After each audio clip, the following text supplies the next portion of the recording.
Саламатсыздар ма, құрметті әріптестер? Мен нөмір 148 Қазақ орта мектебінің қазақ тілі мен әдебиет пәнінің мұғалімі Әлімбетова Гаухар сіздердің назарларыңызға 5 Г сыныбында әдебиет пәнінен өтілген Ахмет Байтұрсынұлының егіннің бастары мысалы тақырыбындағы сабағымды ұсынбақпын.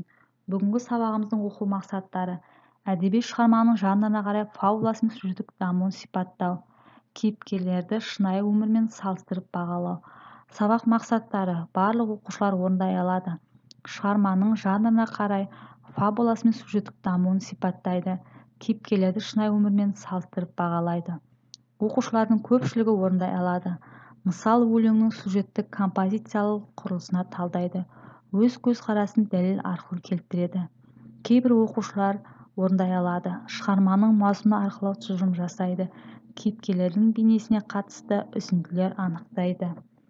Бүгінгі сабағымызды серпілген сауал әдісі арқылы оқушыларға сұрақ қоямын. Бірінші сұрақ: шығармада қандай мінез сынға алынған?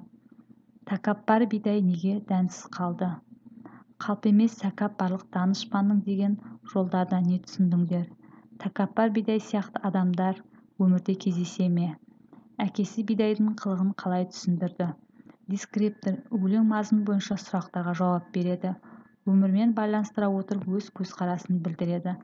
Қалыптастырушы бағалау: айтарым бар әдісі арқылы оқушылар өздерін бағалайды. Бірінші тапсырма: егіннің бастары мысалының композициялық құрылымына талдау жасау. Шығарма бойынша оқиғаның басталуы, дамуы, шиеленісуі, шарықтау шегі, шешімін табады. Дескриптор шығарманың мазмұнымен танысады.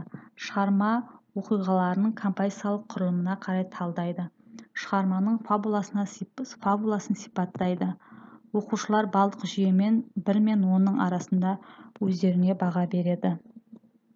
Екінші тапсырма: өлеңнен кейіпкерлер бейнесін айқындайтын өлең тармақтарын анықтаңыз. Негізгі сөзге өз сөзіңізбен анықтама беріңіз. Анықталған қасиеттердің қазіргі өмірде көрініс табуына қатысты көзқарас білдіріңіз. Оқушылар берілген үлгі бойынша тапсырма орындайды. Дескриптор өлең тармағындағы кейіпкер бейнесін ашатын кілт сөзді анықтайды. Кілт сөзге өз сөзімен сипаттама береді. Анықталған қасиеттердің қазіргі өмірде кездесуіне мысал келтіру арқылы өз көзқарасын жеткізеді. Қалыптастырушы бағалау: тілек пен ұсыныс әдісі арқылы оқушылар өздерін бағалайды. Саралау тапсырма: бірінші тапсырма: бидайдың суретін салу.